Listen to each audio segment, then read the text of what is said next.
Welcome to Tapping Vegas, and today we are breaking down UFC 318 Dustin Poirier versus Max Holloway 3. This is going to be an awesome fight, an awesome card. Bobby should be back with me next week, and guys, we don't have the exact odd numbers for this fight card because me and Bobby at this moment are drunk on a boat, so this is a little bit pre-recorded. We don't have the exact method numbers yet, but we're going to give you guys our picks anyways. We're going to give you guys a breakdown of 5 fights we think can win you guys some money. First fight we're going to talk about, let's get into it. Marvin Vettori versus Brendan Allen. This is a fantastic card. This is a fantastic fight right here. And unfortunately, me and Bobby are going to start off the show on opposite sides here. So I personally like Brendan Allen. My thought process behind it is that Brendan Allen is a much more well-rounded fighter, in my opinion. I think he's got better BJJ. I think he's got a submission game that Vettori doesn't have. I think he's more elusive than Vettori, but Vittori's a power puncher. So Bobby is on Vettori. He's going to take Vettori money line, gets him at the plus 225. No use pushing a method when you can get him at those plus 2-1 odds. My thing with Brendan Allen, it's hard to take him at the minus almost 300, but I don't feel comfortable saying a submission. I don't think he's knocking Vettori out. And then at the same time, it could be a decision, and I could see Allen just kind of winning this one by making a bit of a boring fight, by taking down Vettori, beating him with a control time, tiring Vettori out. We just saw Vettori lose to Viddyoze, and he looked awesome in the first round, and then he just completely faded, and the fight slipped away from him. Lost the second, lost the third.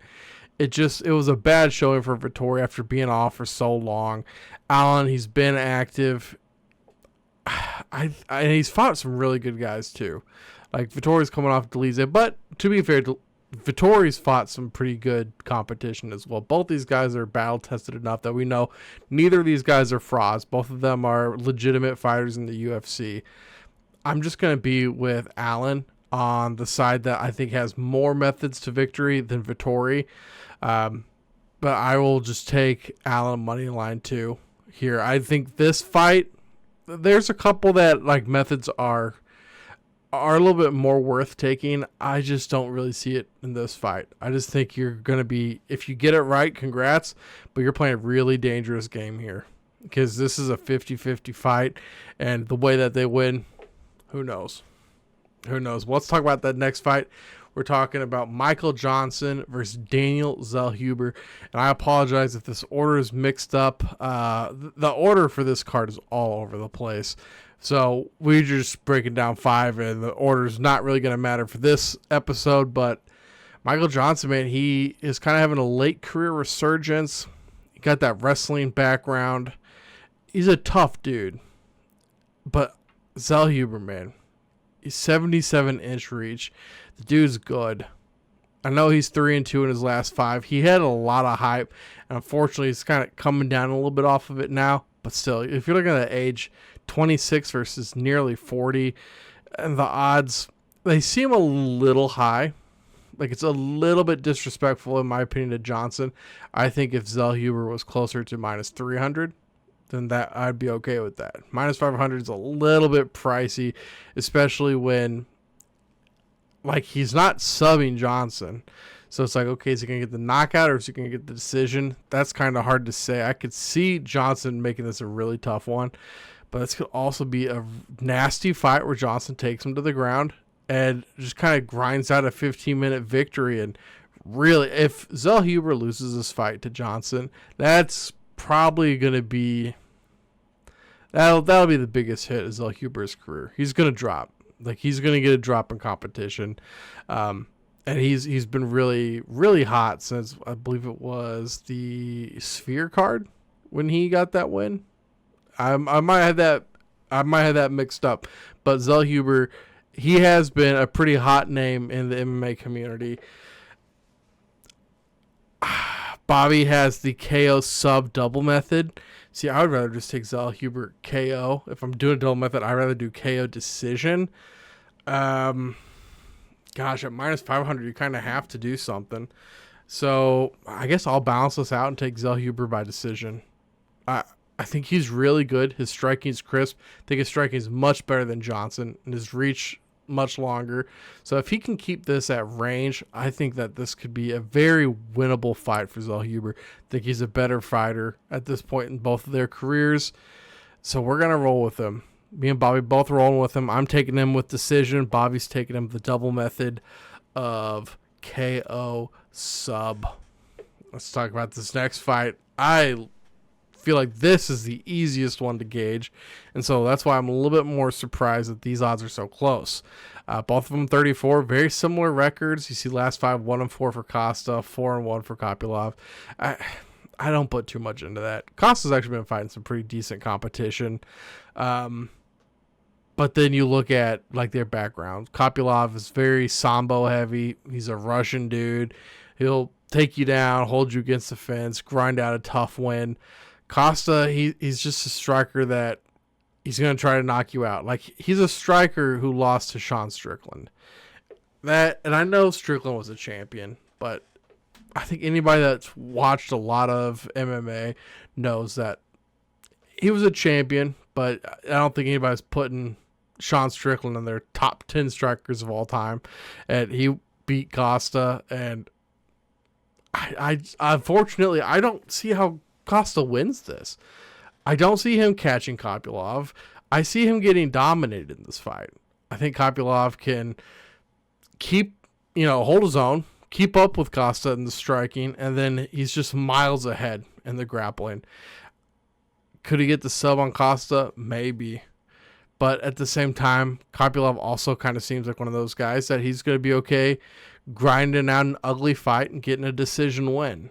So with that Sambo background, I believe right now it's like you got like Merab, Umar, Kopylov. You got so many of these. And I know that Merab is not like a Russian guy, but we do have a lot of Russian, Georgian guys right now that are very good wrestlers, and that's just a very, very hard style to beat in the UFC currently. So I'm going to go Kopylov here, and at minus 245, I'm just going to take money line, but let's see. Bobby took Costa money line. That really surprises me. I guess he thinks that Kopylov's not that good and he's just kind of been coasting, but I think Kopylov's one of the best in the division. I do. And I think he's going to just steamroll through Costa. I don't see Costa have much of a chance. Once again, when I say steamroll, that does include a decision, but I'm saying like a unanimous decision. I think he has a convincing decision win.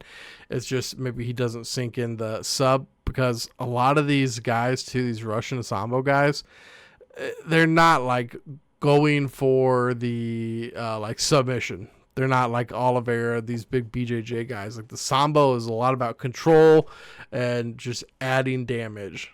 And a lot of those guys go to more decisions. So it's not always the funnest thing to watch, but I like Kopylov. Bobby likes Costa. So we're going to be on opposite sides of that one. Let's talk about this next fight. That is Dan Ige versus Patricio Pitbull. Pitbull's back. Pitbull's much older, much shorter reach, which is crazy because we were just talking about Ige versus Sean Woodson, where Ige had much shorter reach than Woodson. Now he's coming in with the long arms. Pitbull hasn't lost a ton of hype, losing to Yair. Yair is still one of the best in the division. Ige, like you see that 2-3, and he has a lot of losses recently on his record. Ige's fought like some good dudes. Like he lost to Diego Lopez, lost to somebody else that was really good, beat Sean Woodson, which I didn't think he would beat Sean Woodson. I think me and Bobby both picked Sean Woodson with that long reach advantage, a Golden Glove boxer. If Ige beats Sean Woodson, I think Ige can beat Pitbull, especially at this point in Pitbull's career. This is another one where it's like, is this a trap? because of the odds when you're looking at them. This isn't even 2-1 at this point. You're getting Ige at -162. That feels dangerous, because Bobby is thinking the same thing I am. Ige by decision. He's going to take the method, the decision. I'm just going to take Ige money line here. Just -162. I don't feel like I need to put myself in a box for a certain method. I just think he wins. And I'm really surprised by these odds. And I think it's kind of because people don't give Ige the respect that he deserves. People think that Pitbull's going to have a bounce back, but I don't know. I don't see it. I'm not seeing a late stage in his career Pitbull making a run for the title. Ige coming off that Sean Woodson win. And once again, this isn't just because of Sean Woodson. It's the guys he's been fighting. He's been fighting, I think it's Lerone Edwards he fought. It's like he fought those two guys and lost to them. Okay. Like, all right. I don't care. I really don't care. Those are excellent fighters, just like I don't care that Pitbull lost to Yair. This is just these two guys at this stage in their careers. I think Ige is better. So I'm going to give it to Ige. Bobby is too. Let's talk about the main event. That is Max Holloway versus Dustin Poirier. Big fight here. This is like Dustin Poirier's homecoming fight. It's the trilogy fight. It's the BMF belt fight. There's a lot going on in this fight. And I'm surprised me and Bobby are on the same side here.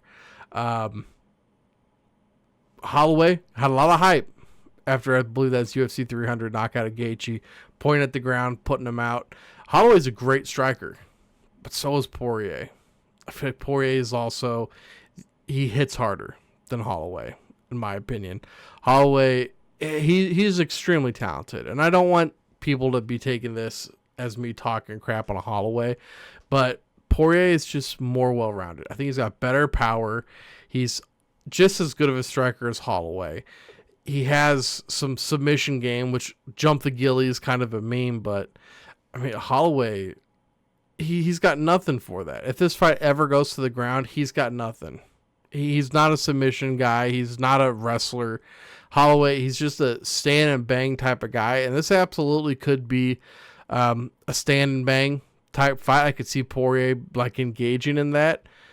But okay, you got Poirier at home in a retirement fight, in the trilogy fight, and you're getting him at plus money odds at +114. Once again, this might be one of those that are too easy. It's too easy, but okay, Holloway's coming off a knockout too. He's coming off of Ilya putting his lights out. Ilya just put out Oliveira's lights out, put out Volk's lights, put out Holloway's lights. And we haven't seen Holloway coming off a KO because Holloway's never been KO'd. So this is his first fight back after being knocked out. How is he going to look? Is he going to be gun shy? Is he going to be a little hesitant? Poirier's coming in. He doesn't care. Poirier has nothing to lose. He's just going to come in, throw everything he can at Holloway, and try to get out of there with a win. You don't have to take a method with this fight. I recommend not taking a method with this fight. I think you can get Poirier at plus money. I think the fact that it's like a home fight and his retirement fight might have people off of him thinking like, oh, it's too obvious of a spot for Poirier to win. But I think there's so much going on against Max here. I don't think any of that matters. I think Poirier is just the more well-rounded fighter, and there's a lot of questions with Max right now. How's he going to respond? We're going to find out. We're going to find out on Saturday. But thank you guys for watching.